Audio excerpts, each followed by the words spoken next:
What's going on, everybody? It's Wednesday night, and you know what that means. It is DadBodd's podcast time. Yes, we are DadBodd's podcast number 95.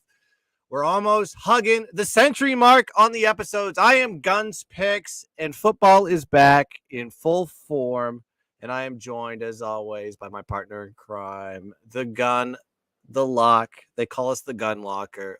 And I want to give it to lockbets.net to see how he's doing. What's going on, my friend? Let's freaking go, Guns. Another week of pulling hair for myself. Another week of watching my New York football Jets absolutely get demolished.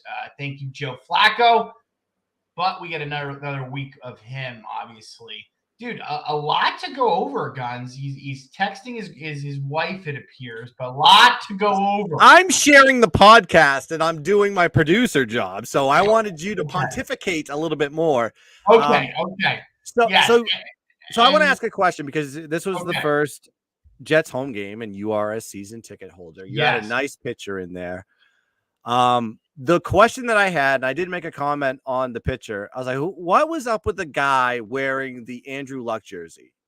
Did he get lost? Did he think he was in Indianapolis? What happened? I tell you what, so Jets games, you have a good majority, Long Island, New Jersey, jerks, big muscle heads, a lot of blue-collar folk, and then you got guys like me, who just love the pain and agony of being a Jets fan.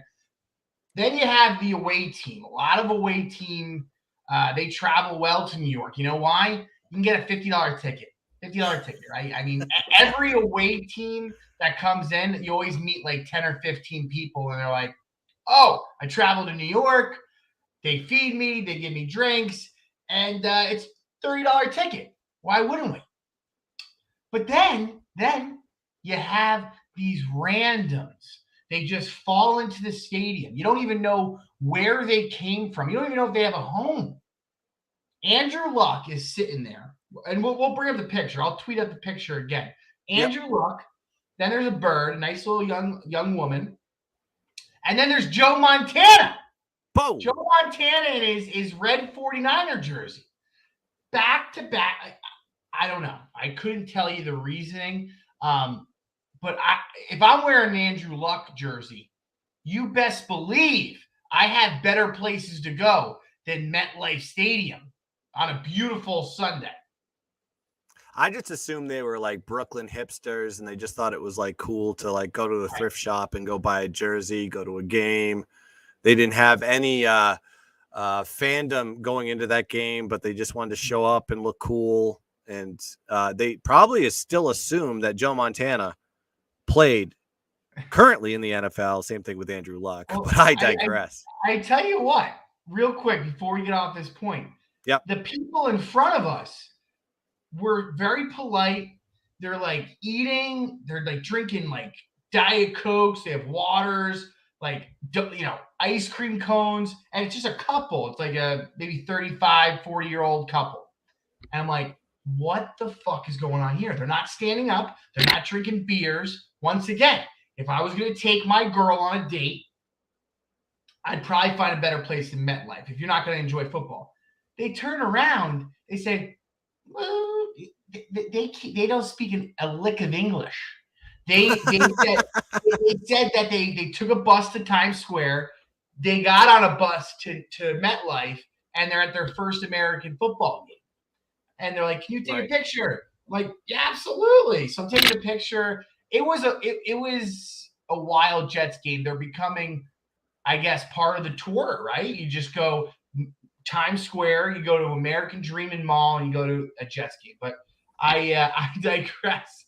I had a great time. I had some lovely ice cold beers, and I got to see my hometown squad, even though they sucked ass.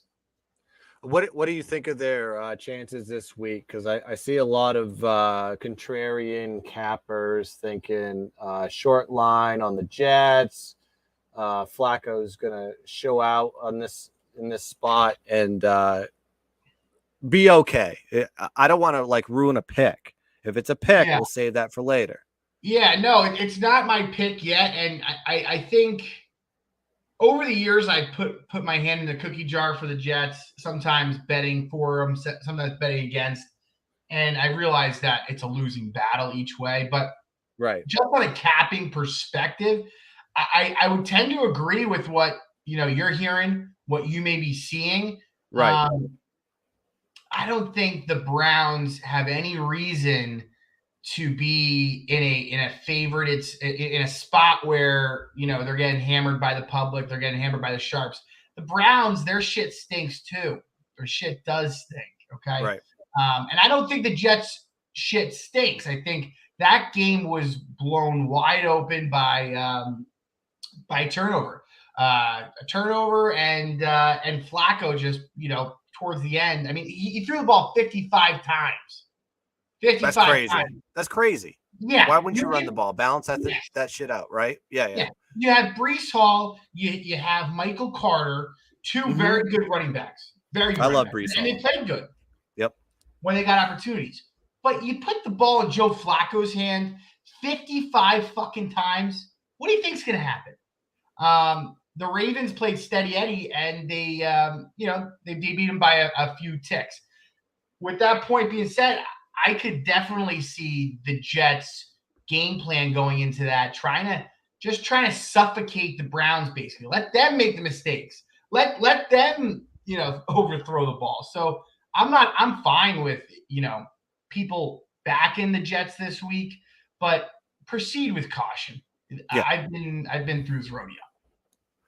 I'll tell you what. I know you were at the game. You didn't really get to see a lot of the melee and the drama that was going on in week one. But my God, was this a great week one? You had the Pittsburgh-Cincinnati game going into overtime. Tons of missed kicks. Tons of kickers that just couldn't finish the deal.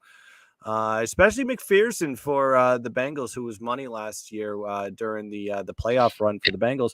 And then you look at the other side with Indianapolis. Who'd they play? Now I'm drawing a Indianapolis. They tied the Texans. The Texans, that's right. And the same boat. It's like nobody could get the game done. Of course, the Pittsburgh Steelers did, but it took a few chances to do so. A lot of drama in the witching hour, and of course, the late games were a little less dramatic. But overall, week one was good for, I would say, DadBods, and I would say Oddsfellow swept the board on his end. I went 8-4. So it was a good time for me. And shit, I mean, I think what you need to look at from a sharp perspective, and I always look at this from a week one to a week two, is don't overreact to what you saw in week one. You're seeing lines completely flip. I mean, now we're seeing these big favorites coming into week two. Some of them coming off a loss in dramatic fashion. I mean, it's going to be a very crazy week, but don't get too caught up in what you saw in week one. The Bears game. Wow. Wish you saw that one, man. In a monsoon. With the 49ers, you basically, the way to slow that team down is freaking weather. Put them in an ocean. Yeah. I tell you what, though, we have some injuries, huh? I mean, we have Najee Harris for the Steelers. He goes down.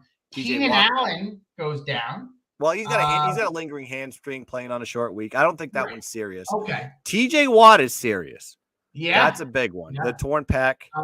Elijah Mitchell, he's done for the year, right? Or is that IR? I mean, they put him on the IR. Ty Montgomery for the Patriots. Dak Prescott, he's done for a while. He smacked his thumb twice on the same player on a blitz. Poor guy. Poor fella. That guy cannot escape injuries if he tried. That's going to hurt them. I guess Cooper Rush is going to be the quarterback this week for the Dallas Cowboys. It's going to be very interesting. I think it's going to be a very heavy lopsided decisions on for the books in multiple games this week.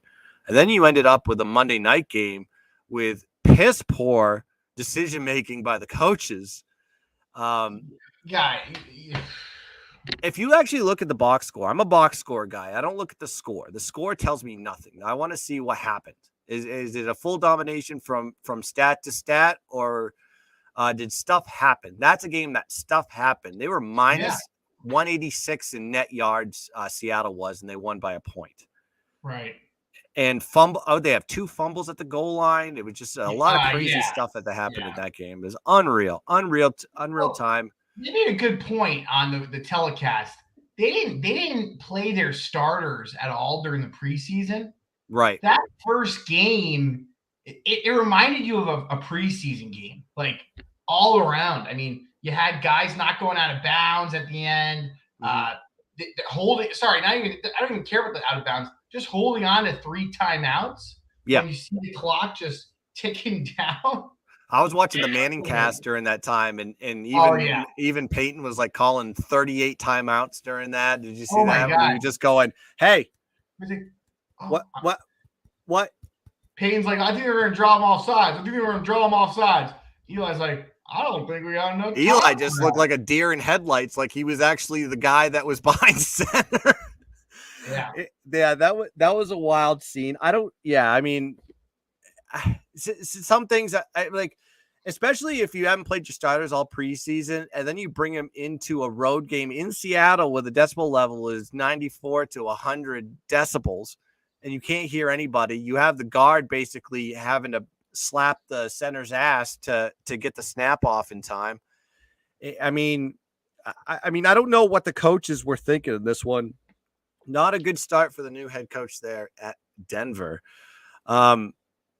Circling back, listen, I see you sitting in the Mercedes-Benz Dome. We did talk highly of the New Orleans Saints. Looked a little bit grim there for a second, but Jameis Winston must have took some smelling salts in the fourth quarter, and by God, did he get themselves a W. What was it, 210 yards passing in the fourth quarter?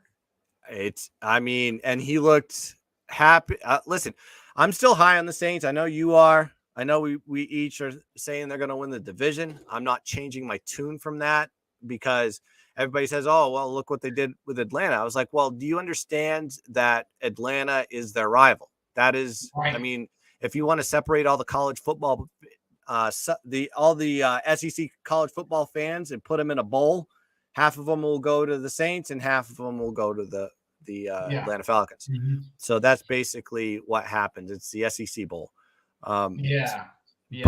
But yeah, I mean, dramatic fashion, came down to a big kick by Yoon. He missed it because it was ridiculous. It was like 62, 63 yards. Of course, he wasn't going to make that. But, man, week 1 was electric. Want to transition a little bit to college. Did you watch any of the college games on Saturday? Oh yeah. I was engaged in a few of them. Obviously, Texas A&M. I mean, that's pretty brutal, man. I mean, talk about return on investment. If you're the alumni of Texas A&M, and you get your ass handed to you by Appalachian State, and you're paying them an arm and a leg, and you have a private jet, and you have other teams like Texas going toe-to-toe versus Alabama. Half their team getting hurt in the process, too. And meanwhile, you can't take care of business. That's like if you make a mistake on the job, come Monday morning, your boss is going to be like, hey, Guns, me and you, let's go talk it out. Yes. Close the door to my office first. Yeah. You have one of those talks. Hey, listen, Texas. What were your main takeaways? Well, I watched the Notre Dame game and I went to my garage and cried. And I tried to rationalize the loss in my head and try to figure out what the hell went wrong. But then I saw Texas A&M completely fold like a cheap suit to Appalachian State. Granted, their loss was less harmful than mine. Right. It was interesting. And actually, the one that really struck me is you saw the short line with Stanford. And I was watching that Stanford USC game, and that really stuck out in my mind. And that one, I was watching USC, and you basically get a little sample size of what they are and what they can do. And what I saw was an offense that basically has to outscore everybody. And if they play a good defense, they may be in trouble. I saw Stanford drive down the field 3 times and turn the ball over. So that, and in the red zone. So it's kind of one of those situations where everybody's going to be high on USC, and they are a buy. They're actually a sell team. I would not buy them right now. I think that team is starting to come to full clarity. I think Jordan Addison is an absolute intricate part of that offense. If they lose him, they are finished. Travis Dye did okay. Of course, Williams is just basically throwing the ball to Jordan Addison as much as possible. But you played Stanford, so I think we shouldn't overreact to that game. And they got a very tough game coming up against Fresno State. So we'll see what happens. And then you basically saw what everybody's high on Bama. Everyone thinks it's Bama or bust that is gonna win the national championship. And you saw them against a Texas team with Queen Ewers when he was in the game and he didn't get hurt. That boy was throwing and he was playing very well. Much impressed with that team, but I wouldn't buy both teams right now. I think those teams are kind of in a situation that a little bit of a disguise on that one, and especially with the injuries that have happened with the Texas Longhorns. But the best part to fade Bama, what I learned from this week, is to fade them when they're on the road. I went and looked back at their road games, and they basically squeak out wins or they lose. They just cannot get up for road games. But when they play at home, different team. So keep that in mind if you want to be taking Bama at any point this season. I had to learn. I took them on the first half thinking they would just come out, storm them, and then it was same old Texas. My God, I don't think this is the same old Texas anymore, and Sarkisian has got those guys cooking. So those are a couple takeaways. Then Notre Dame, they're missing a quarterback. That's it. But I'll tell you what, I had some high hopes. I've been watching some of the lineman interviews, and my God, do they love Drew Pine? They love him, and he's a motivator. He's a high energy guy, and no matter what position he is on, whether he's on the sideline watching or if he's playing in the game, he's as excited like he threw the damn touchdown. So I think the lineman will work with him, and hopefully we'll see. They're playing an inferior opponent technically in Cal. And I will not waste a red cent on this Notre Dame team until I see some progress. That's my takeaway from college. But, it's still early. Yeah. I'm with you. I think it's still a little early, but I love when Alabama gets put back down to earth. Mm-hmm. Mm-hmm. We love to see that early. We love it. We already know that they're going to end up being in the college football playoff, but getting some sparks going on a Saturday, gotta love it. Early too. That was a noontime game. That was the game that they put at noon because they really thought that Bama was going to go out there and trounce them, and it wasn't going to be a good primetime game. That's what happened. They went and put USC and Stanford as the primetime game. My God. Oh, gosh. I'm enjoying it. College football is in full swing. I'm looking forward to the slate this week. It's less tasty to me, but I think it's one of those spots where there's a lot of teams that are playing a game where they have a big game ahead of them. So we call that the sandwich or a look ahead. And I think if you can find those spots, just look. I would suggest if you're going to be looking for teams to bet on this week, look who they're playing next week. I think a lot of teams, this is week 3, so some teams are going to be getting into the conference play, and they're going to be playing conference games next week. And I'm looking at you, Oklahoma. I'm looking at you. So I mean, that's the recap, but I think we have a sponsor read, and then let's give them some picks, and we have the Vegas refund. God bless him for the first time on the DadBodd podcast coming in at 9 p.m. So let's get right to it. Let's go. To our sponsor, This podcast is sponsored by Viva Tequila Seltzers.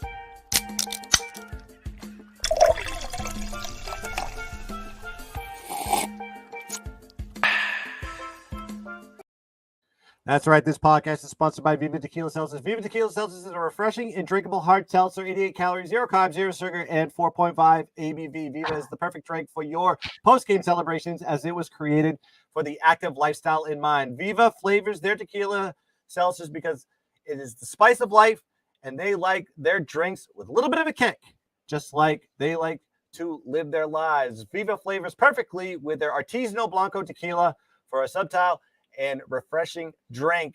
Their belief is to live long, live well, and live it up. Hashtag Viva Up. And make sure you check them out on Twitter at Viva Seltzers. Let's get into the DadBodd's Capper Breakdown. It is time for the DadBodd's Capper Breakdown.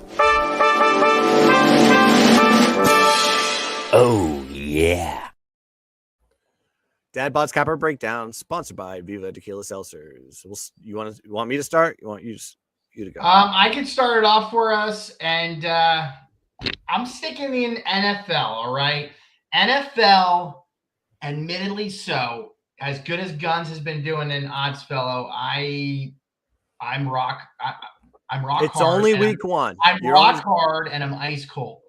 But it's okay. It's week one. Vibes are elite, okay? While it's a little thin because of last week, but that's last week. This week is this week. I'm still in the Mercedes-Benz Dome. Is it Mercedes-Benz Dome? I think so. Are you looking at a home team? No, I'm talking about the stadium I'm in. You are in it right now. I think it's called Mercedes-Benz. I'm pretty sure. Yeah. Or you want to call it the what they used to call it, the Superdome? Superdome, right? Yeah, I think so. Anyways, Hurricane Katrina ruined it. 2 NFL plays. The first one is going to be a Giants versus the Panthers. Panthers coming off an abysmal loss to the Browns. Giants coming off a fantastic win against the Titans. One where you saw a reemergence of a man named Saquon Barkley. Rushed for practically 190 yards, had the game-winning 2-point conversion. I think it's safe to say Saquon is back. Now we look at the flip side. Is Baker Mayfield back? Is he real? We're talking about that same draft class. Is he back? And my answer to that is no. In terms of inefficiency, the lack of closing out a game for Baker, he still doesn't have that it factor. And most importantly, the Panthers gave up 210 yards on the ground last week to a combination of Kareem Hunt and Nick Chubb, which is easy to do if you're playing that duo. But I digress. The line started at 2. It's staying at 2. I like the road team Giants -2 going to Carolina. 1 full unit on that. My second play is Sunday. Joe B, 0-1, right? He's going to be -4.5 this upcoming Sunday. Locking in the Bengals -4.5 right now. Or excuse me, -4 for the first half. That's my play of the weekend. Joe B, Cincinnati Bengals bounce back win. So Bengals, Giants, put them together, bundle them up, start a fire, cuddle real nice, and set this fucking train back. So, do you have any concerns? Now, I know the Giants are coming off a win. Yes. A big win versus arguably the number one. Well, last year they were the number 1 seed in the AFC, the Tennessee Titans. Granted, they didn't have A.J. Brown. Made the comeback, dancing, celebrating like they won the Super Bowl. You have a Carolina team that played the Browns, played them tough, but lost in dramatic fashion. Mm-hmm. Do you think there's any rollover between those two teams? One a little bit hungry, one what I would call fat and happy. Right. Yeah, I think that's the main concern whenever you get that storyline, right? Right. They just won the Super Bowl. It's week 1. Now you have another team that's 0-1. They're hungry. Great narrative with that, right? I just listen. Dabble, the coach, a different regime with this New York Football Giants team. Daniel Jones is not slowing down the gas pedal anytime soon. I hate the fucking Giants, and I'll be the first one to admit it. When they do good and when they're doing well, I'm miserable because I'm a Jets fan. But I'm a sucker for a strong rushing attack and a weak defense in Carolina. So if I'm wrong, I'm going to go down swinging.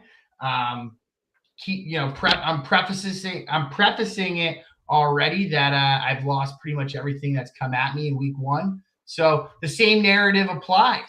You think you're going to beat somebody that's beaten down, or you think we're going to tail and we're going to cook and we're cashing. So I think it's a good spot. I think based on what we saw with the Giants, even Daniel Jones looked pretty damn good.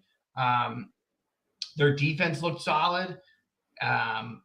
With all that being said, they're only 2-point, they're 2-point favorites going into Carolina. So I think that line's strong. If you told me that the Giants would be 2-point favorites anybody on the road week 2, you would think they're playing the Jets. Yeah, right. So I think it's a strong line. I'm riding, and let's talk this weekend. So I see a bunch of you guys watching live in the chat. I just want to say, make any questions you got, let me know. Just fill in the comments, say hello. I'll share it on the podcast. VR is in the queue. And let me just get to my pick real quick. And I went and put a poll out and to see if anybody wanted my NFL Sunday play or they wanted college football Friday play. 70% of the vote said they want a college play. So I will give them that. And this is a full alignment and collaboration with my partner on the Shark and the Gun show, Sharky Waters Nation, a.k.a. at Shark and Sports on Twitter. And I'm going to be going with Florida State -2.5 to play in Louisville. Now, you look at this situation for Florida State. They came off a big win in dramatic fashion on Labor Day when LSU drove down the field. They basically collapsed epically in the fourth quarter and gave up the lead. And then all of a sudden, the game was supposed to be tied, but LSU misses the extra point. And that was the game, folks. Saved the under and saved the side, too, as well. So you have a Florida State team that played Louisville last year. If you look at the game last year, 31-23 last season as a 1.5-point home dog. However, Florida State was plus 58 net yard average in that game. So I dug a little bit deeper. 453 yards of total offense in that game, 5.7 yards per carry on the ground. Louisville was up 31-7 in that game. In the first 5 possessions, they scored 4 touchdowns and a field goal. So that was kind of what set the tone for Louisville, but they didn't score for the rest of the game. They were punting, turnover on downs, a missed field goal. So basically Florida State controlled the game probably at the 1.5 minute mark left in the second quarter and on. Now you even take it a little bit further. Florida State had 3 opportunities in the fourth quarter to take the lead or tie. And in that situation, you look at those in Louisville territory, they only got 3 points. One was turnover and downs, one was an interception, and one was a field goal. So that kind of set the tone. It was just mistakes. I call those outliers. You have a Florida State team that is now favored on the road when they were a dog at home last year. If you actually look at, it's pretty much the same squad as last year for the most part, at least 75 to 80%. So I think the line is telling you a story here. This Florida State matchup is much better. Their personnel is a lot better. Travis is a lot better, a year older, a year wiser. I think Florida State played better at the back half of the season than they did in the front.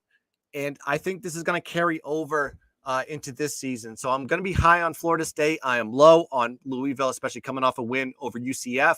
A little kumbaya, Satterfield fighting for his job, and you have Mike Norvell fighting for his job. I'm going to go with Florida State on this one. -2.5. That game is 7:30 p.m. Eastern Standard Time on Friday. So that is the play aligned with Sharkin Sports. Woo! So all of that just to tell me to put that in my phone and fucking cook it, all right? Cook it, book it. That is a 2-unit play. I did release that. 2-unit play? That's correct. I released that Tuesday. I did see it. I know. I did see it. I just wanted to be dramatic. By the way, first. By the way, you want our plays? I gotta promote this. The Slack channel is wide open. You just click that link in my bio, or you just click on my pick recaps. You can join us absolutely for free for September and just tip us on the first of the month. You are in. We are growing very fast. So please, you want to see all our plays. You want to see Lock Bets plays. You want to see Oddfellows plays. You want to see Punt Picks plays. You join now. Okay. No. All right. We're keeping our guests waiting. Come on. Yes. Make sure you get them in the middle of the screen this time, all right? Because nobody wants to see this ugly face, all right? Yep. I think there's a knock at the door. Oh, you know that sound. That means the dads have a special guest ready to join the show. Let's tune in and see who it could be. This is my Jordan Game podcast, by the way. I'm playing sick, but I need to be here for this podcast because I am very, very, very, very excited for this one. This guy, I've been trying to get on the podcast for months, and this guy is now with us, right? And I don't have to here. I'm sorry, I'm excited. Blog contributor for the Action Network, co-host of the new weekly show, Thursday Night Football, Action Island with Chad Millman, Gilles Gallant. Wow. Diamond Hunter. I've been practicing. And you can also find him contributing content on the Action Sports Network betting podcast with host Brandon Glassine.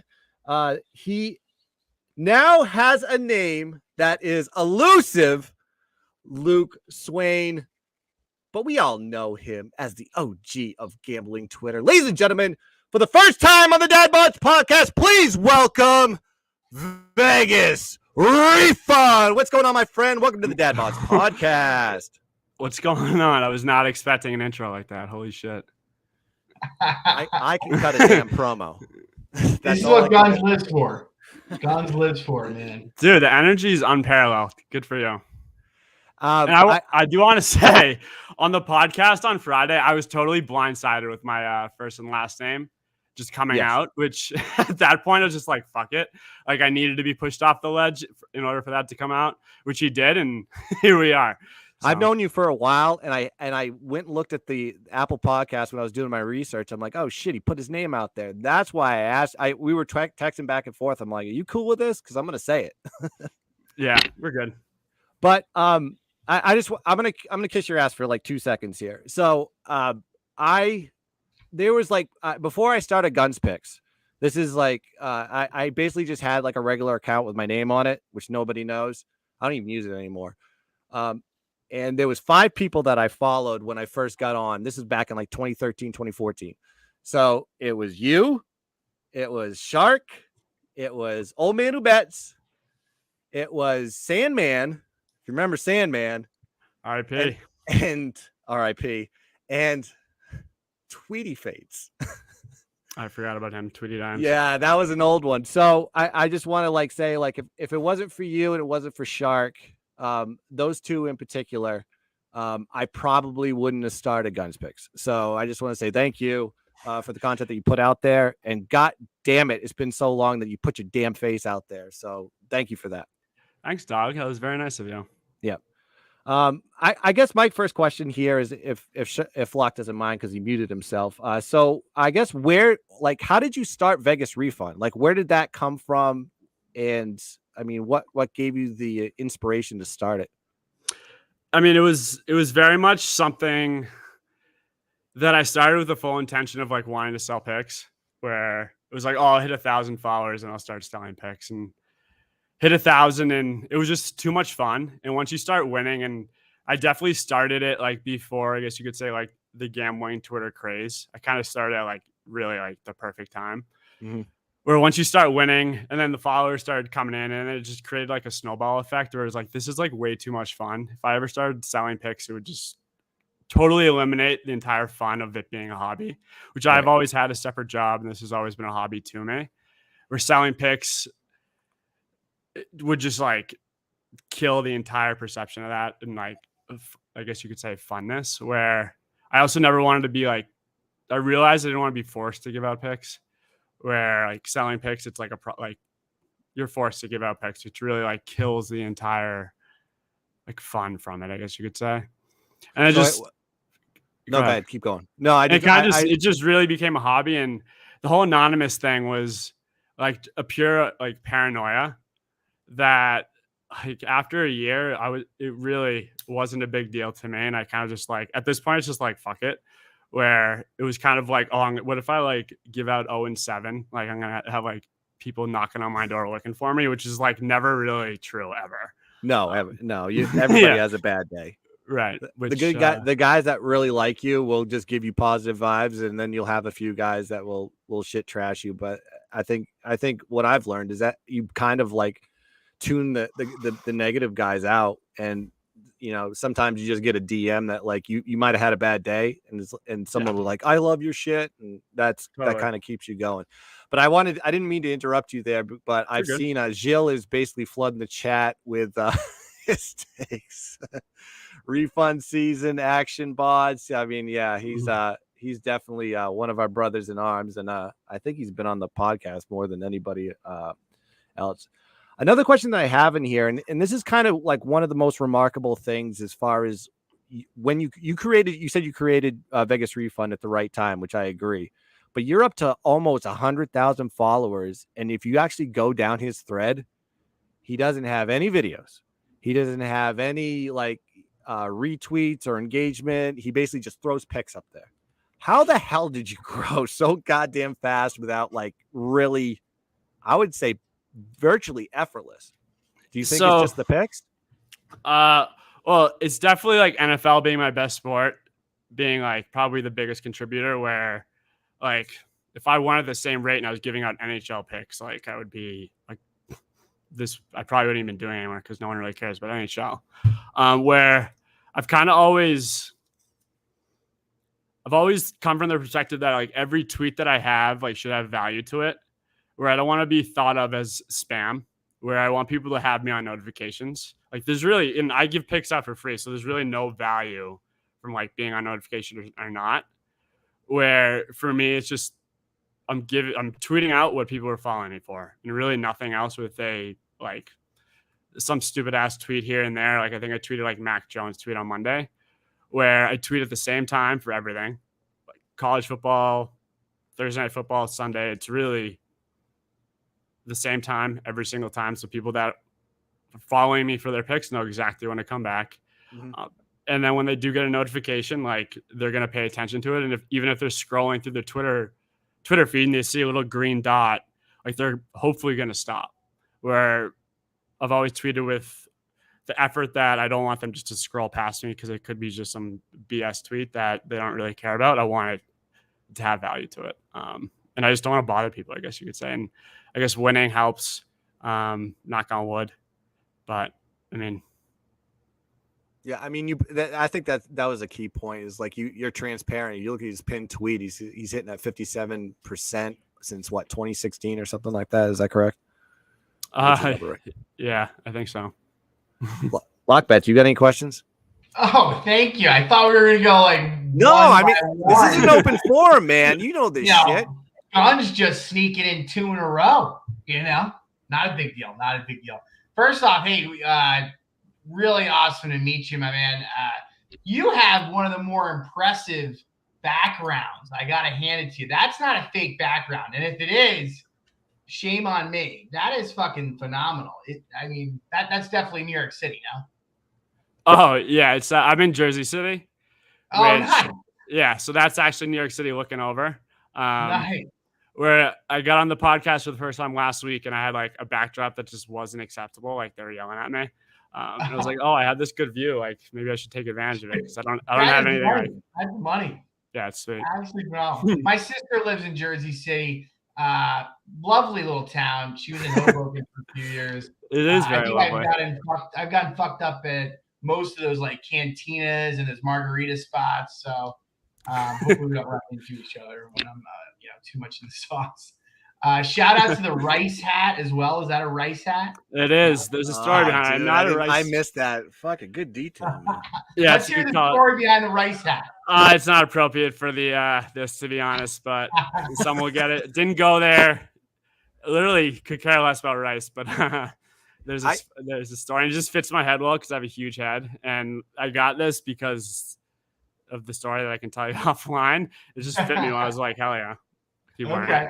Go rice. Okay. Sorry. No, you get two. Okay. So the question, getting to it. Sorry. Big J School right here coming at you live. I want to know about that day that New York State legislators decided to get rid of DFS for you. Because I knew you used to be a big DFSer. Is that right? Yeah, that's really how I got into betting. You put all these lineups in that day. Was it like the worst day ever, or did it kind of energize you and wake you up for sports gambling? Like it's crazy because they got rid of DFS because it was like too related to gambling, and like getting rid of DFS really was just like the gateway drug to sports betting. Like I'm exhibit A of that, where yeah, it was shitty. It was just awful, and it was offline for I think like 4 months, and then it came back, and I never even went back. It was like whatever. I realized what I've been missing out on for sports betting when it went offline because I really hadn't given it much thought because everyone's into. I mean, I was a couple years out of college. Fantasy sports were what we brought up doing. The DFS made a ton of sense, and sports betting never really came to me until it got illegal and I had nothing else to do. Well, we're happy that they banned it for those 4 months because that day maybe we would have never gotten the Vegas refund. So shout out to all the legislators that imposed that one. I gotta shout out Sports Dogman in the chat. I forgot to call out another OG. 60 60% of the time wins every time. That's virtually correct. Dogman hits at like 80%. So yeah, I know. His videos are great too. He needs to do more of those. I mean his just analysis on the game. I just love that shit.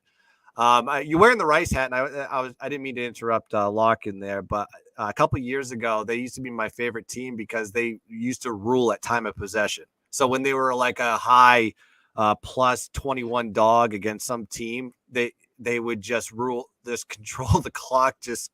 That's how they would try to keep the game close. So just going through my notes here, what inspired you to finally just say I'm ready to like show my face and start doing you're doing your Action Island and you're doing a lot of podcasts on the Action Network. So what was the decision behind that? It was just like, you know what, everybody else is doing it, fuck it. It was a draft, NFL draft. I did one with Drew and Andy, and I like had a ton of fun doing it. Where I did that like too close to the draft where I couldn't have done any more. And then for the NBA draft, I think I did like 6. And it was just so much fun. Like I just loved, like I'm very much where the podcast I'm doing right now are very like structured, where the draft stuff that I did was like round table, like we are right now, just shooting the shit bullshit. Like I love that. And I just had so much fun doing it, where I was really kind of just waiting for, because I've worked at Action Network behind the scenes for 2.5 years. Right. Where I've kind of been, and they were great in how they've handled it. Like literally hope I work there for the rest of my life, but they knew I wasn't really open to it and they respected that. And then once I started doing the draft pods, like they reached out and asked if I would be open to it. And I was just like, I've just been waiting for you to ask. Like, yes, I'm down. And then they're like, well, you're going to have to go on camera. I was like, F it. Like, which right. Like, I think it's just like, I'm terrified of public speaking. And like, that was like being on camera is like a total like fear. Like last Thursday, which was the first one, I was like shitting my pants. And then once you get it out, like, and I was even a little bit nervous coming on here. But like, once you like get the notches in your belt, like, it's just like, It's exercise. It's no different than exercising a muscle. I think if I went to go listen the first time I was on DadBodd, I was a guest, and I don't think I could listen to myself during that one. Same thing with lock bets. So yeah, it's just fun, and I'm sure you guys are, as you're talking, like you're figuring out bets that you probably haven't even figured out prior to the show. It's just part of your process at this point, just talking through it. Where right now, I'm forgetting that people are watching right now, which is phenomenal. I'm not looking at the comments because I would just be totally distracted. But everything's positive. Basically, you have Gilles and you have Sports Dogma just touting the shit out of you. It's all good. I don't read I rarely read comments. If I think I went 3-6 in college football, and I've never not posted anything recaps, even though it's in the Action app. But when it's the losing day, I just don't read the comments. I literally just don't. That's the best way to do it. Is just you got to focus on the next day. And I have 1,500 people blocked, I think, which was when I used to read them, and I just stopped reading them. So it's been at 1,500 forever. We had this debate in our chat about 1,500. Dude, there are some vicious people. But that's low compared to how many followers you have too. So it's probably a lot of eggs. And I have a quick trigger finger, any. Yeah. Who knows? It's just bye, Felicia. On to the next. Positive vibes always. Yes.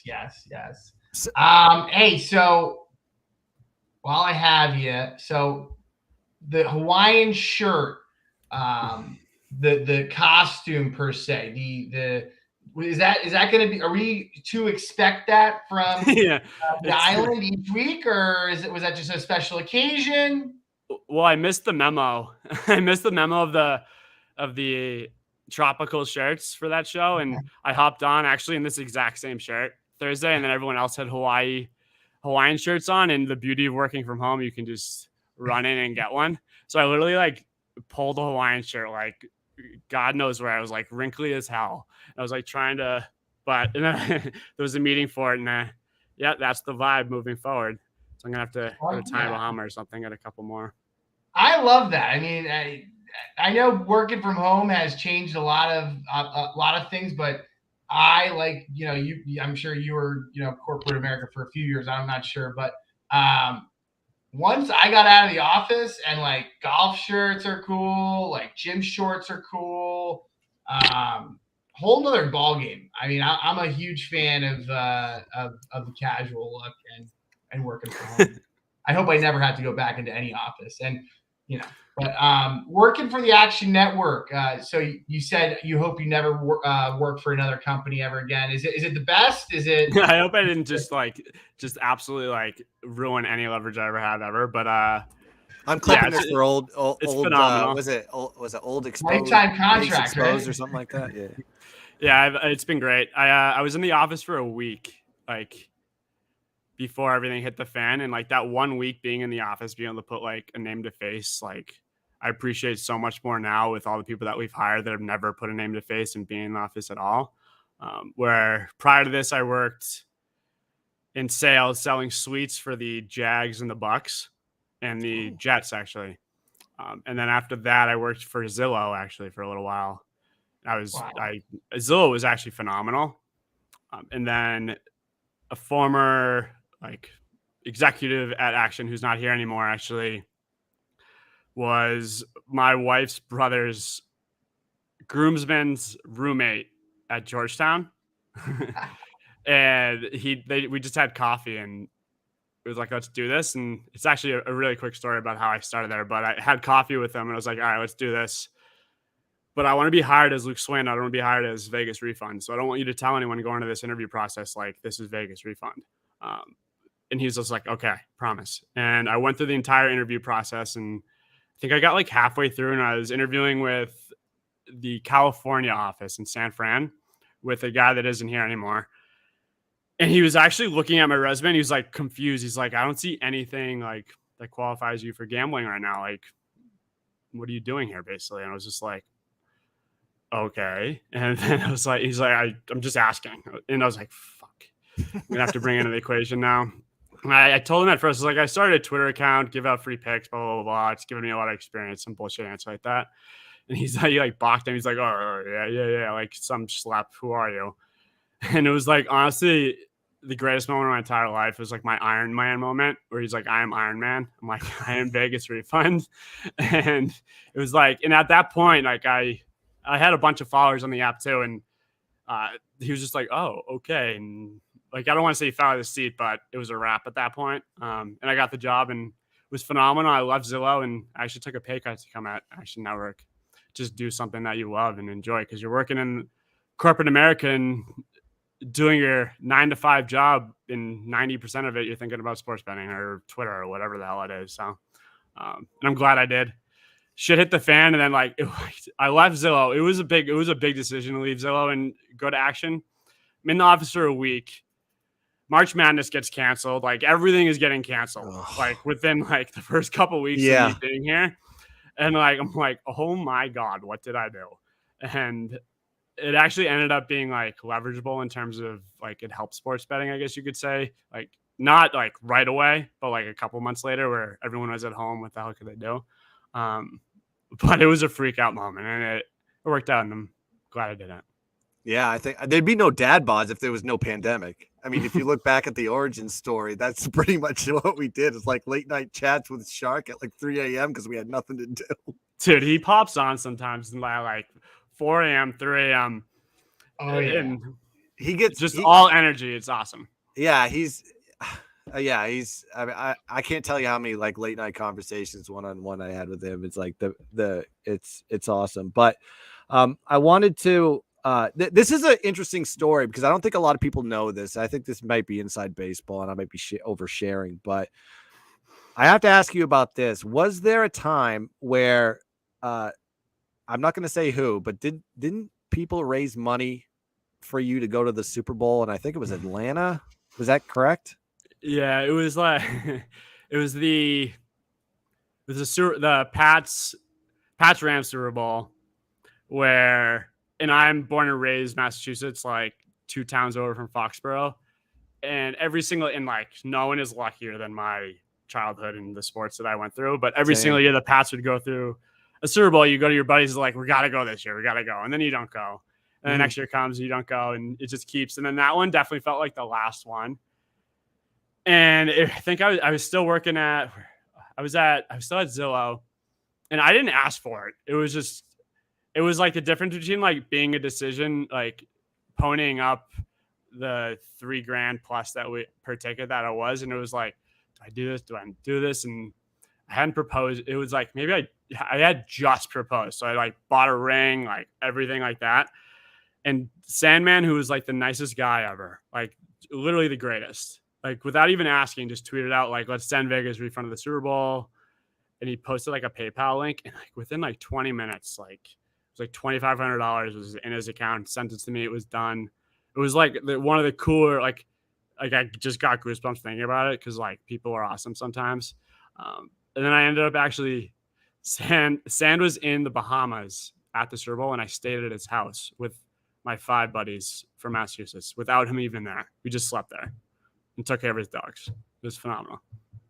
Man, and that was a 13-3 game, the most boring Super Bowl ever. But it was. I had awesome. Patriots in the under. It wasn't boring for me. Yeah. Pat's covered, so. That's correct. Yeah, and Gronk had that nice catch. Oh, that was a beautiful. Every Super Bowl with the Patriots was absolutely beautiful. I mean, I'm from Maine, so New England, we were spoiled ass brats for 20 years, so I can't complain. It's over. Yeah. I just want to put this in the chat. Dogma always has the good analogies, and it's food tastes poor and shits are painful when you lose. That's correct. He had a good one about I think it was wedding maids or something like that. I saw the other day, and I laughed my ass off. That was hilarious. How good he is at winning makes him the worst loser ever, because he just wins so much that when he loses, he's fully melt. He's just melting. Yeah. Sharks like that too. Yeah. It's I call it tilt. It's just tilt. I'm just gonna stay away from the chat for a little bit and let people vent. You want to get the next one, Locke? I would love that. quick, week one, no overreactions, obviously. I mean, these teams still have time to find themselves per se, but any concerning efforts that you saw week one where, maybe you put the stop signal on a certain team? What surprised you the most this week, NFL? Honestly, it was the Rams. The Rams were just awful. And the Rams and the Cowboys were easily the two teams that, and I was very low on the Cowboys, even though I bet them Sunday night, going into it. I have their alternate under 8.5. Man, the Rams and the Cowboys looked so bad. And I know the Cowboys had a ton of injuries. And the Stafford, the ball just coming out of his hand. He was throwing some ducks and it just wasn't coming out right, where you want to just default to that elbow. But both those teams, specifically the Rams, who were so thin that have to capitalize early, because if any type of injury the Rams get to any key players, they're so fucked, where they have to capitalize on. That game meant way more to the Rams than it did to the Bills, because they have injuries. They're really not going to be able to deal with them as the season goes on, or they have to win early to me. And hopefully they're not season ending and maybe get them back for the playoffs. But those are the two teams where I don't want to overreact. I haven't said a good thing about the Patriots, and I think I'm probably going to be betting them again this week. But they're bad. It's me too. They're bad, man. They're just not good. It is the same. And all my buddies from Massachusetts, and I've been pressing this so hard. The Pats are going to suck. The Pats are going to suck. And all of a sudden, this Sunday comes along, they're the Pats stink. What's going on? I was dude, I hate that I told you so, but they just aren't good. It's the same. They did not improve at one position really at all in this offseason to the team that lost by 50 to the Bills. I wouldn't. I'm hesitant to judge them on Miami because they always play shit against Miami. If you actually look at that box score, the numbers were virtually. It was way closer, which is why we're going to be betting them this week. It was definitely closer, but Mac Jones didn't do anything at all. No, maybe he was hurt. Who knows? Back spasms. Right. But I mean, it just everyone was giving him an excuse for that Buffalo game for being cold, etc., or just overmatched. Where this is multiple pieces on the O-line are not there. The defense is a shell. We got Devontae Parker sick. It's just, it's just, this is my bias too as a fan, just getting more and more mad as I'm saying it. But yeah, those would be the three, I think. Yeah. I think you're surprised about the Jets? Asking for a friend. I may or may not be a huge Jets fan, and my life maybe. He might not be a season ticket holder either. I'm not ready to react on them. I want to give them a week or two more. Okay, thank you. Here's breaking news, and I'm just looking at the chat right now, and I guess you just start everybody. God damn it, dude! You are a freaking legend. You start Sports Dogma. Dude, start me. Everyone's got to stay humble. Whatever. I appreciate everyone for 100%, but thank you. Stay humble. What's the? I always ask this to people or ask anybody that we interview. What's the best? What's the best bet? You had biggest win that you can remember in your gambling career. Paolo Banchero to go number one this past NBA draft. That soon, right? Wow, that was awesome. Yeah, that was awesome. That was plus money, right? It was way plus money because it was plus 2,500. They thought it was Holmgren, right? Yeah, so it was plus 2,500, and I want to give full credit to Drew Whalecapper, Dinsick. It was really he was the reason that got me on it, and I never even gave this one out because I give out draft props, of course, and they get destroyed. But I took him the Saturday before the draft. Yep. And then Monday or the day after, Waj started tweeting it's gonna be Jabari, and the odds just kept going up and down, up and down, up and down. And I want to say an hour before the draft, I'd lost all hope. Waj was this is the biggest L Waj has ever taken. And Waj was like, because when Waj tweets, and it's like really how it's such a sensitive market that the media tweeting something just like throws everything. Like it's crazy. Like these guys could totally manipulate a market if they wanted to bet on themselves. Waj tweeted, and Jabari was like minus 2,000, whatever it was. And I had lost all hope. And my biggest thing of that whole process, I never hedged.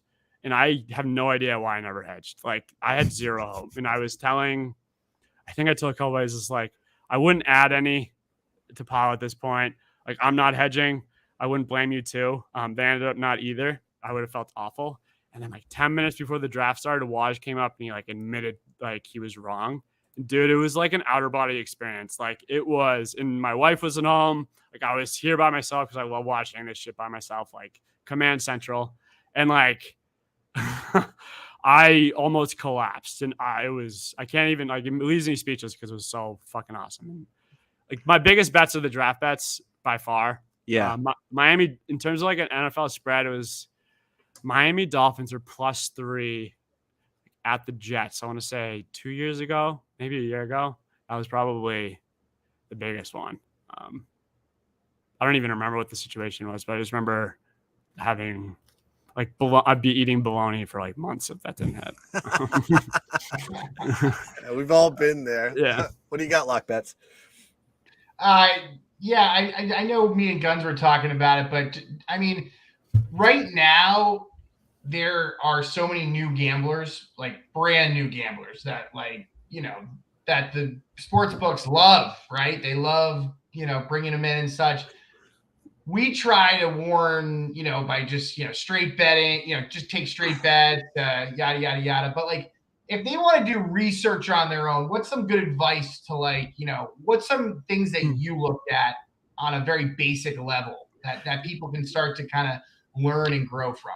Yeah. So for me, and like, this is like what I really tell the majority, like you didn't give me the questions that you're going to ask beforehand, but like, and this is, it's automatic where, like if you go to ESPN Chalk, everyone is reading the same betting content where like there just isn't that much, like in sports betting is becoming so much more mainstream right now that like everyone is, and there's not enough of it out there that everyone's reading the same stuff where like the whole like letdown spots or like look aheads is almost like getting mushed where like those are like the core principles, like the situational that like people should definitely be aware of. But in terms of like your research, like there's so much more daily fantasy and fantasy content out there.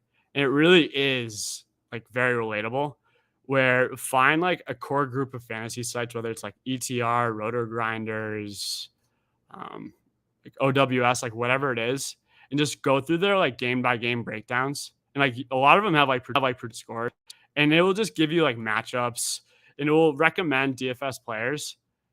But you can totally like, if you go through it enough, you can read it as if it's like betting content as well. Cause it is very, very similar and very relatable. They're using all the same stats.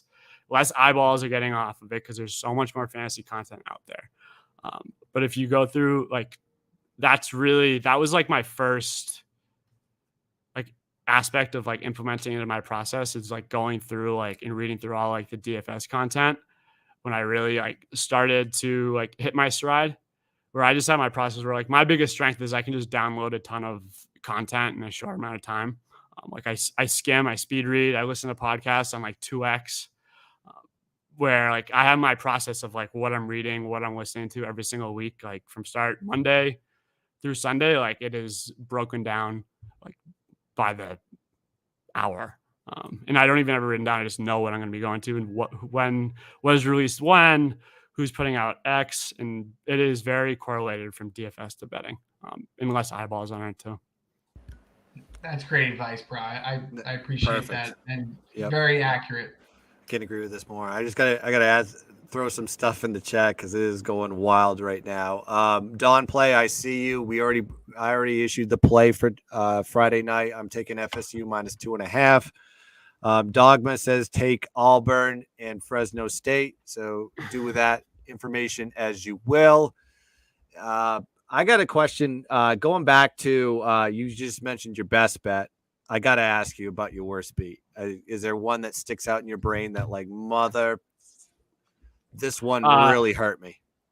I mean, and I've tweeted this video out a bunch, but honestly, the worst like single beat was, and it really wasn't like from like a monetary standpoint, it was really just like impossible to happen. And happened was the Kirk Cousins fumble with 2 seconds left on Monday Night Football against the Chiefs, where like they were +7, the Chiefs scored and they were losing by 4, and there were 2 seconds left on their own 20, and they started doing like the razzle dazzle, and all of a sudden it's a fumble, and I forget which DN, what's his name is, like not D Ford, forget whatever his name is, picks it up, runs into the end zone, and like the +7 that you thought was like 100% win, it was just awful. Like that was by far the worst beat. Why do you have to bring up Kirk Cousins? Because dude, I love Kirk Cousins. Kirk Cousins in the playoff game versus New Orleans Saints to Stephon Diggs was it the wild card? I had like 3 or 4 units on the Saints, and I'm in the Saints stadium right now, and we're at the bar, we're watching this, and we're like packing it in. We're like, we already got rid of the check. We're like, oh, good job. Like we're all shaking hands. And then Kirk Cousins to Stephon Diggs. Didn't mean to interrupt, but that you just dude, I have a story about that too. Dude, I was at my actually brother-in-law's bachelor party in Arizona, and I was flying home that Sunday, watching that game on DirecTV on the plane, and we land right before that drive. The plane goes off, and from between me getting off the plane and walking to like the terminal, that play happened. Like the TVs go off when you land. I was like, okay, Saints won, or whoever it was. Like we're good. And then I get off, and like everyone in the airport's looking at the TVs. Like people are losing their shit. Like what the fuck just happened? And like I missed, like between missing that, and I don't know why I didn't and why I missed it, but I did not watch the Texas USC National Championship game either with Vince Young and Reggie Bush. Like those are the 2 moments that like I will regret forever not being able to see. Like awful. Like it's embarrassing. I had to have had a good reason is why it was so long ago. But like everyone says greatest game ever. Didn't watch it. I can do a whole podcast with just bad beats. Mine was Central Michigan, Western Kentucky, 2014 Boca Raton Bowl. I can tell you every single minute, second I was doing that day. I had a great day with my family. I just found out that I was going to have a son. My wife was pregnant, and we went to one of my clients gave me a gift card to Capitol Grill. And we went and used it the afternoon right before the game started. So I pretty much missed most of the game, but we had steaks. We were the only ones in there because it was in the afternoon. So they basically said like they put out this whole dessert platter for free. It was like such a great day. And then I looked at my phone. I think Western Kentucky went off, and I was like up a ton. I was like, nah, this is no brainer. This is gonna go easy. I get home at the onside kick where they went and did the loop-de-loo. That's when I turned the TV on and I saw the last play, and that was the beat. Like that was the only play I saw when I turned that on. And it wasn't just that beat that really hurt because I play responsibly. It was just that was the downward spiral of the worst bowl season I've ever had ever. I couldn't hit a game 2 years after ago. that. Yeah, 2 years ago was rough for me too. Yeah. I mean, I'm anti-notification. Like during game, like specific, like red zone, I put my phone down. I like everything I need to see is happening, and like red zone's delayed, so I don't want any spoilers. Where like for my bets, like I do not have any notifications like really ever.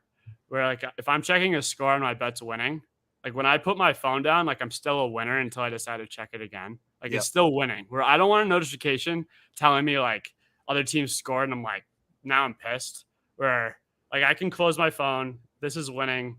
XYZ happens. I'll find out when I reopen the app. I don't know why I just said that, but yeah, no. I have a garage now, so like if the game's going bad, or I will go and take a walk, and I will leave my phone behind, and I will just go and pace in the garage, and like I have weights in there. I just kind of like take my mind off the game. Lock Bet, you got a question? No, I was gonna say that's pretty normal, Guns. Pacing back and forth in a garage. Well, I'm older now. I'm older now, so I gotta either do. I can't punch stuff like I used to, so I have to find other ways to. Right. Oh God, that's the USC Texas picture in the background, isn't it? Well, funny. You want to hear a funny story with that one? I got a great story with that one. So what happened was, me and my buddy. This was before, like 2000. What was that? 2004, 5, right? 2005. So me and my buddy made a bet. I took USC. He took Texas, and we played straight up. And he goes, "We're gonna watch this in a bar. It's the cost is like we're gonna play for $200, and what we're gonna is like, and we're just gonna sit there watch the game." And it was him just talking shit to me the whole time, as Vince Young is basically just playing the best game, national championship in history. Long story short, I moved to Vegas and 4 years later, and he gets me a housewarming gift. I'm gonna get you a housewarming gift, and he goes, "Okay, whatever you want, just send it to." I gave him the address. He sent it to me. That was the picture he sent me, and he goes, "I took the money that you gave me for that bet, and I bought that picture for you, so you'll always remember I owned your ass that day." So I will always hang that up to remind me that no matter how confident on a bet that I am, there's always Vince Young. So that's kind of where that came from. Nice. I could talk to you for 2 hours. Well, I want to preface this. My wife isn't home tonight. We're good. Okay, no, I'm gonna keep. I don't keep. Look, we got the chats live. We have tons of viewers right now. I'm gonna keep this fucking thing going. I was gonna say, I hope we're not keeping them too long. No, there's no time. No. Yeah. No, let's go. You gotta. I'm sorry for. Go ahead, Locke. You got a question? No. I'm enjoying this. All right, I like this question. I like this question a lot. Who are your top 5 followers that are non-company related, that you love to follow? That are your top followers for gambling Twitter, just to let the people know. For like picks, or like just in general. Not picks, or just you can mix it up. It doesn't matter. My favorite podcast by far, and it's not even close, is You Better You Bet with Costos and Lockerson, which is daily. Like that is, there really isn't, like they work so well together. Their analysis is like very sharp, and like Costos is like very situational, which is more like how I do my bets. And Lockerson's like very numbers and power ratings, where it's like a great, like having both of those perspectives is great. And they're both like just so sharp, and they've been doing it for like 2 years. And I think today I saw a tweet where it's the first time they've done a show live together. But that show is like a daily listen for me, like easily. And then in terms of like follows, like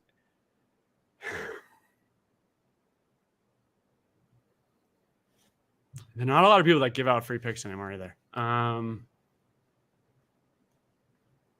don't know. I don't want to insult anyone, to be honest. There's a few. I was gonna back him into a corner. Yeah, I'm not gonna go there. There's a couple. I would say Dogma's picks are like one of the few that can I wait in terms of like my opinion that can change my mind. Yeah. And he goes on some crazy heaters. Yeah. Which like he sells picks. But he does a very good job of giving out enough free stuff where people come back. Yeah, I mean, like, and going back to that podcast where like everyone has the beauty of like betting is like there's no wrong way to do it, I guess you could say, where there are guys that just go by their numbers, and if their rating says they have an edge here, like that's a bet for them, and they just have no opinion. And you always hear the stories about the guys that bet on sports that don't even know the players of the teams, they're just betting numbers. Like that works for them. And then there's the situational guys, which is like very much for me, where if like the numbers I'm going off of, which I have numbers that I'm referencing as well, but it's not like my most valuable thing, where if like I see like a legitimate edge, that might be like a quote unquote max bet for other people. Or if it's like the line 7 and the rating says it should be like -9 or something crazy like that, like my reaction isn't like max bet, which it could be for them. That's me. Like, what am I missing? Like, what do they know that I don't, that is like creating this discrepancy between the two, and kind of figuring out that difference. And like, usually like more times than not, when there's a discrepancy like that, it's like the other side that I'm probably gonna have more interest in, because it is like a situational angle that might not be getting factored into those numbers, which like that podcast does a very good job of breaking down like the number and the situation and why as well, which I just gave them a huge plug. So I hope they listen to this, but I listen, I've been watching the views on Twitter. We have every like between 75 or 100 live views. So you are an absolute electric dude. I wanted to put Dogman here real quick, and he put his bad beat in here. Falcons were a bad beat versus the Pats in the Super Bowl. Actually, for me, that was a great beat. That was a great win for me because I had the Pats in the over, so I needed overtime. But all right, Lockbats, you had something. Dude, I can't show my tattoo on here, can I? Absolutely. It depends where it is. I don't know. I don't know if YouTube will cancel me. Is it as long as it's not on a butt cheek, I think you're fine. I have 28-3 tattooed on my ass. Oh, do you? I do. Dude, I'm dropping the chat all the time. I love it. I'll have to check with YouTube next time you're coming back on, because I could listen. We could do 4 hours with you. But I'm sorry, Lockbats. Go ahead. Oh, I forgot. I'm so fucking pumped that you have a 28-3 tattoo. Dude, that is so good. Oh my God, that is. It was great. like you lost all hope, and it was like a group chat that I had with some buddies from home, and we're like, I actually have a screenshot of it somewhere in my photos, like buried, but it's like if there's a biblical comeback, we're all getting ass tats, like at halftime, and then obviously that happened. Oh my God, what a goal! I should honestly frame that screenshot. Where then we're at a bachelor party like the summer following in New Orleans, and we're all like totally fucked up on the streets of Bourbon Street or wherever. And then we walk by a tattoo parlor, and like the group of guys that were in that group chat were all there, and we all look at each other and we're like, here we go. And we all walk in which they don't have like the drinking rules for tattoos there. We all walk in. I was the first one in, and I asked how long's the wait. It tells me, and then I turn around to see if that's good, and they're all gone. And it's just me. They all pussied out, and I ended up, my other buddy, who wasn't even in on the group chat text, got a tattoo with me because he has a bunch, and he actually got refund season on his leg. We were all like wicked fucked up. Oh yeah. And he got refund season. He's like, I'm doing this with you, Swain. Getting refund season on my leg. He got it, and I got 20-3 on my ass. It was like $200, and it's the greatest thing ever. You will always, like, you know, you take a shower, you get out, you just look in the mirror, and you'll always smile at that one. I show it in places that I should not be showing either. Like I showed it at like my engagement party. I pulled my drawers down. Like I'm just like so proud of it. That's awesome. Yeah. I got a few more questions, Locke, unless you got a few, and then we'll close this thing out. I guess I got a quick one. Do you ever find yourself without a game on that you need a monitor, or you put a play in? You're not like, is there a day where you could just unplug, unwind? And if you do ever have that day, what are we doing? Obviously, probably either doing it with your boys or your wife or something, but give me an ideal day behind the curtains. Like what do you want? What are we doing there? So I rewatch every game. Like during the season, I really don't have much like free time. Like I rewatch on Game Pass every game, which takes up, I don't do it all in one day. But like during the football season, like I'll be done within like 2 days. But like an ideal day for me that's outside of football season, where I'm like 90% of my thought process is football, and like 10% is my wife, unfortunately. And I really hope she doesn't rewatch this, but she's way higher than that. I mean, honestly, like this past summer, like I'm like the most like chill dude. Like I'm very, I don't want to say low key, but like I'm like, I guess you could say quiet, get a few drinks into me. I'm like the crazy, I'm not like a casual, like I'm an event drinker. Like I'll like drink at weddings. I'll drink when you go out with your buddies, like whatever it is, but I'm not like every night, like Tito's or whatever the hell it is, or like some like craft beer. I'm huge. Like I've like completed Netflix, watched like every show, every movie that's like relevant and mainstream, very mainstream. love Marvel movies. I have a movie theater like 10 minutes away. Like I just walk. So I like see every Marvel movie premiere day, which is perfect because no big movies come out in September. And they all come out in like NFL offseason. Like usually it's like Thanksgiving, Christmas, or like summer. So like football season isn't going on during like the big premieres. I don't know. I love the beach. I'm in the morning, whatever it is. I'm like, just like everyone. I'm just like you guys, just like everyone else. It's, yeah. All right. I get in trouble sometimes. You know, I'll go to a movie with my girlfriend or something, and then I'll have my phone, and I'm like you said, turn the fucking notifications off, right? Oh, I go by myself. That's a thing. That's not. I like doing that too. You ever go to the movies like just go at like noontime or like 11 o'clock when the theater's empty, like in like lunchtime? There's nobody there. Science. You go to which the Marvel premieres are like usually sold out. So I like get them a month in advance just so I can do this where I buy the seat on the end and I buy the seat to my left. So no one's sitting next to me. You go by myself. And then sometimes my father-in-law will join me actually. That's like our thing, going to Marvel movies together. And my brother just moved here too. He might join me where like I'll buy on the end, middle, buy the seat to my left. So no one's sitting to my left. So I can just mow popcorn or whatever the hell it is and have no, and you just like 2 hours of like, it's like meditation of like every year, not thinking about anything else, phones off, watching the movie that you're fucking looking forward to forever. Even though Marvel has been totally dropping the ball recently. Right. But well, they put everything out on Disney Plus now. It's like they just are sucking. But you're not a what Hulk She-Hulk? Yeah, She-Hulk. She-Hulk. That's like an SNL sketch. I've given it a shot and yeah. I have a buddy that no, I liked it a little bit at first, so I'll keep watching. But this last one was rough. Like, I might be done. I think the last one I watched was the. It's like 18 of them. The what's the one with the red witch and the white WandaVision. That's the one I watched. I watched that all the way through. The new Game of Thrones though is sick. Yes, I like that too. I'm like one episode behind, and I'm all in. My boss Brian Mead, who's like. He's the founder of Action Network. Like it was Sports Action way back then. And I watched Game of Thrones after it already finished. So I was like just watching it or binging it. Like I think I watched it in like a month, to be honest. Where he said, he told me this last week and I did this past Sunday night, but he said like the best times were when you could watch Sunday Night Football and then roll into Game of Thrones right after in the streaming days.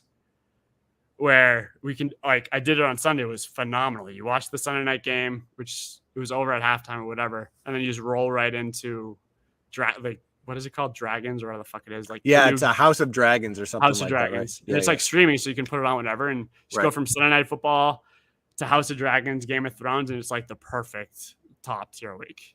There's like two stories in Game of Thrones you'd want to see, like a what do you call it? The prequels or whatever you call it, but it's the dragons and it's anything with Jon Snow. It's like those are the two. Oh, dude, I love the dragons. Like that's all I cared about in Game of Thrones. And you just got a bunch of blonde-haired guys. Yeah. It's like so good. Dude, when the princess came out of nowhere and like saved them on the bridge with the dragon, like I was like, yes. Yeah. You start yelling like you're watching you're watching a Sunday night football game. It's the same thing. But we have a segment on here called Fade or Tail. Unless Locke has another question, we can go into Fade and Tail. Then I know you have a few picks. I thoroughly enjoyed hearing about the personal life. So I do have 3 bets too. Yeah, we're gonna do the 3 bets right after Fade or Tail. So I got Fade or Tail, your picks, and then we'll close this shit out. All right, Fade or is rapid fire. Fade or Tail, Tom Brady or Bill Belichick. So you have to fade one, you have to tail one. Is this like for betting or just like am I picking one? It's almost like F, Marry, Kill. It's almost like who would you choose over the other? It's like you fade one, Tom which means you kill him. Okay, so tail Tom Brady or fade Tom Brady. I'm picking Tom Brady can live. Okay, there you go. So it's fade Bill Belichick and tail Tom Brady. This is an interesting one. Which, if you asked me this like last year, I'd probably be that would be a totally different answer. Correct. Yeah. I hear you. I'm with you. All right. Fade or tail, Bailey Zappi or Brian Hoyer? I'll tail Zappi and fade Hoyer. Great answer. All right. Fade or tail, New England Super Bowl versus Seattle or New England Super Bowl versus Atlanta? I'll fade the Seattle and tail the 28-3. And honestly, because like the Seattle Super Bowl, like that Malcolm Butler interception was like the greatest sports moment of like ever. Where like the 28-3 was like the greatest experience. Where like I go by reaction. My reaction was better on the Seattle one. I lost my mind. I ran outside and screamed. Yeah. I mean the same. I mean, You could. I think you could tail both of those. And actually, my worst beat. That's why I think it's good. That's why. Dude, I did honestly, tail on. Now that I say that, my worst beat is not live betting the Patriots at halftime. Like I had lost all hope. I didn't put anything on them when they were down, and that's like actually my worst beat is like not betting on them when they were down, and like thinking about what their odds were and how much we could have made. This is the last question. It's kind of a follow-up. What's your favorite Pat Super Bowl? The Snowball. Super Bowl? Okay. The Snowball is like my earliest football moment that like I feel like it's when I like it snapped into like I love football. In terms of Super Bowl, probably, I mean, obviously 28-3, but like outside of the Seahawks and the Falcons, to the Eagles Patriots Super Bowl, even though we lost, like that shit was so electric. It was like, that fun. was like that was probably like the most fun because it was so high scoring. I don't know. I mean, they're all the Giants ones. Oh yeah, those sucked. Those. Even though I'm all in on Dable right now, like I might become a Giants fan. Which is like, no, don't do this to me, dude. I love that. Like that guy, like I'm bought into him, and I was like totally bought into Campbell and Hard Knocks. Like I loved this Lions Hard Knocks, and you compare like the Jets Hard Knocks is like one of the greatest seasons of TV with Rex Ryan. Yep. Like every year you like try Hard Knocks, hoping it's something like the Jets had, where this wasn't like that. It wasn't like the Jets one, but it was like good enough that you can compare in like a different way, where like you were just bought into the Lions, like as if like you're ready to take a bullet for Campbell, like by just watching. Where like Rex Ryan, you were just like laughing at him.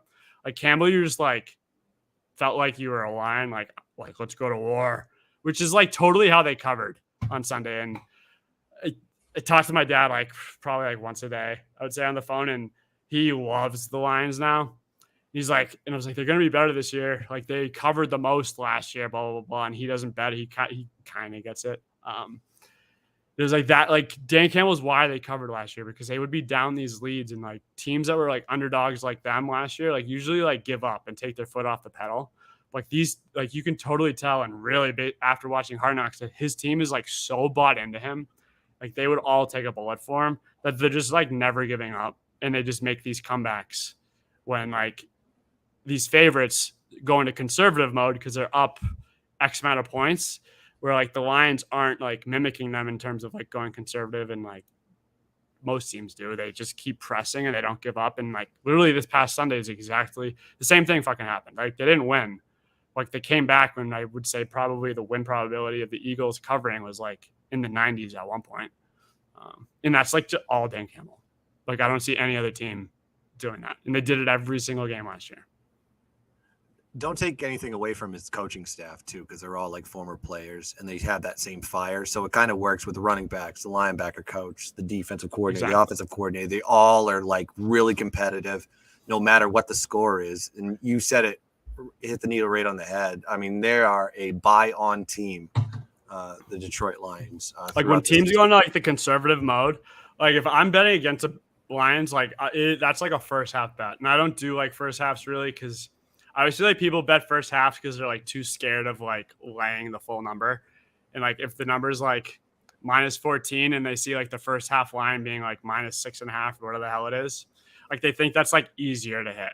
And it's like more for them to like, they're like too scared of the 14, but they think like the 7 is like way more easier and doable because it's a smaller number. Right. Where like that's kind of why I really avoid them, because I think like you either have to be a first half better or like a full game better and like pick one. But if I'm betting against the lines, like I am betting against them first half only, because they press when those teams go into the conservative mode. And like, I don't know if they play the Bucks this year. I need to look, because the Bucks go so conservative going into like the end of the third and the fourth. At least last year, it was like painful. Like I would never bet on them as a favorite because they go conservative. Where like there's no team that presses harder than the Lions and like leverages this conservative mode that all these teams do. And the Eagles fucking did it, and they almost won again. They just can't close. You brought some picks for us, and we'll close the show. But I want to make sure that you follow. If you don't follow at Vegas Refund, this guy is the OG. As soon as you open an account on Twitter and you type in gambling, Vegas Refund should come up. And I think he is. And to be honest, the Vegas being in my name has definitely helped. Yes. So yeah, having Vegas in his name has probably got him to almost 100,000K. That's another tip, is put that in there. But I think that it's over flooded with people with Vegas in their names now. But what are your picks that you can share with the folks that are watching? While he's looking for these picks, yep. What's it gonna take to get this man to 100,000 followers? This is the podcast to do it. So anyone that's watching, like, retweet, share. This is an interview. I don't know if anyone's done an interview like this with Vegas Refund. And I'll tell you what, he found a little known guy called Guns Picks when he had 300 followers and said, "Hey, join my chat." Dude, I fucked up. I should have started a website and just like brought everyone into these chats that I've made and monetize it. But you know what? It's better for everyone as long as the man of the people. That's right. You are the man of the people. So what are the picks that you got? So I got 3 Rookie of the Year bets. I actually just put one into the Action app that I actually love, and I rarely put futures in. But I really like this one, which I'll leave that one for last. For the first one, I'm going to do, it's going to be Drake London, Offensive Rookie of the Year. If you just look at the Offensive Rookie of the Year, like grid right now, it is an absolute crapshoot. Like it's just awful. Like right now, George Pickens is favored, and he had 1 target, and I think he had like 3 yards on Sunday. And then Jahan Dotson is like the second favored, who he had 2 touchdowns on Sunday, but I think he only had like 3 targets, where I like just don't see how he scored being like sustainable, where like I can like actually bet him at 9-1. Drake London, and I found this tweet for this show. Drake London was one of 2 rookie receivers who had at least 30% of their team's air yards on Sunday, which is Drake London and Treylon Burks. Drake London's snap count was 72%, while Burks was 37%. So like London is playing the entire game. The air yards like totally see like the opportunity that's going to be there. And like I was just watching him, he looks so good. And like their trends, and Brandon Anderson has a phenomenal Rookie of the Year article where like the earlier drafted as a receiver, like historically speaking, like there's just capital in you. You're going to get the targets. You're going to get the looks, where he's like really the only guy. It's like him and Pitts. And at 10-1, and just looking at the board, like if there were other guys that I could like be confident and say like, oh, he has a chance, like I wouldn't feel as great about this. But like it's really just him, and then Olave maybe, and really everyone else is like, it's just a crapshoot. Garrett Wilson looked good, but I'll take London at 10-1, because if he pops off, that thing's going to like crater. And then for Defensive Player of the Year, which these 2 I feel a lot better about, it's another crapshoot. But if you look at it, like Nakobe Dean right now is like the 5th like favorite on DraftKings for Defensive Rookie of the Year, right, at 12-1, and he played 3 snaps on Sunday.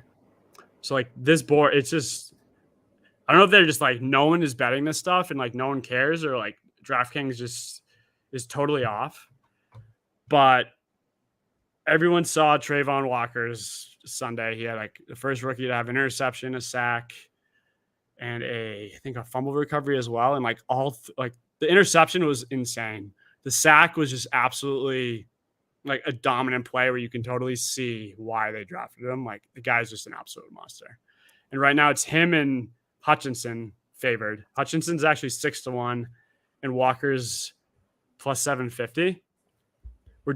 To me, it's either Trayvon Walker, the second guy that I'm going to bring up, and everyone else. Like they're just, I guess Davis, like he only played 22 snaps. He was dominant, but like guys like Davis and Sauce Gardner, like they could be elite this year, but they're just not going to be putting up like stats that are going to be recorded for like people to vote for. Teams that you don't have to be on like a phenomenal team, like defensive rookie of the year, you don't have to win it. It's not like being a quarterback in an MVP race. If you're on a losing team, you're not going to win. Players on losing teams win all the time. I mean, then this one is going to be my favorite. I put it on Action App. George Karlaftis, however the hell you pronounce him, on the Chiefs, who was the number 30 pick, defensive end for the Chiefs, and he's 16-1. And there's three main reasons. One, I loved him coming out of college. He's a first rounder. Edge rushers are the dominant defensive rookie of the year winner. You don't have to be on a good team, but he is, so that helps. But on Sunday, he had played the second most defensive snaps on the Chiefs, and he had the second most QB pressures in the entire league. So he didn't record a sack. So like this is like the total like buy low. Like he doesn't have any stats on his like box score, but like the underlying stats that aren't like viewable to the public, that people are just going to pull up George Karlaftis and see how many sacks he says, and you'll see the 0 and they're like, oh, he did nothing. But like the underlying stats, he pressured the QB, which is obviously important. If you pressure him enough and you're consistent about pressuring him, you're going to get the sacks. And then you're on the field the second most for the entire game. And the cherry on top is the Chiefs are going to be in winning situations probably the majority of the season, which means that their opponent is going to be passing a lot more in pass-heavy situations, which is even more pass rush situation or opportunities that he's going to have to get sacks, which getting sacks is what's going to win him Rookie of the Year. And at 16-1, like I honestly think he should be like 8-1. Yeah, good value, right? He should be right behind Walker. And he's just, his name isn't like up there. He's definitely falling. I bet it last night, and I actually bet it again this morning. I think on MGM he's actually down to 8-1. Like FanDuel, I know he's 14-1. DraftKings, he's 12-1. PointsBet is probably your best bet. Yep. Right now, which he's 16-1 on PointsBet. So go get that, and they have me locked on to like a solar, like a satellite. Whenever I put anything out, like they like take it. Like the draft is just insane. But yeah, go jump on that on PointsBet because that will move quickly, I guess you could say. But those are my three. So it's Drake London, 10-1 offensive rookie of the year. Walker, plus 750, and Karlaftis, 16-1. Walker's chalky, but like I honestly think like I don't want to say he's a hedge, but like he was so impressive on Sunday. Like I just don't see if it's the chalk, and Hutchinson looked awful on Sunday as well. Yeah. Like he looked like shit. Like, and like I'm honestly not surprised. And they're not going to be in the scripts. And then it's going to be Karlaftis. And I just think the stars align so much better for Karlaftis. And based on those underlying stats and those odds, like it's a joke. Like that's just an auto bet at 16-1. Even if you don't like him, like 16-1, he'll be 8-1 on Friday because they play tomorrow. Yeah. Do you have any leans for tomorrow by any chance? Man, this one's tough. And I'm going to save it for the show tomorrow. Okay. But I got a couple, like the Pats are definitely lean. I do want to say like it is like all of like the trendy trends hit on Sunday. I want to say like the divisional dogs. Yep. Right. It definitely has my like. I'm very 22-5. I think 22-5. Yeah, it feels like every single trend that you saw any media outlet pushing like hit like at 100% rate. And I know like favorites covered at 8-8, but I think like the 8 losses were like all the dogs of like 7.5, or like divisional dogs or whatever, like a non-playoff team playing a playoff team, etc. Like the Giants beating the Titans, or survivor pools took an absolute beating. Yeah, they did. But that makes me very suspect because there's some good trends this week too.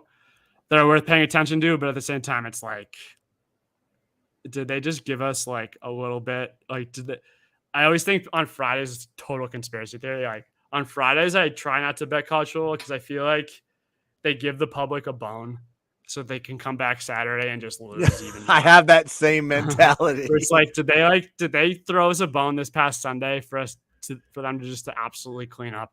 Yeah, you got to shut that. You got to shut that shit off on your brain because guess what? I think the public was burying UCF last week on Friday, so that anomaly doesn't happen. Everybody was against Louisville and they won. So I was on Louisville.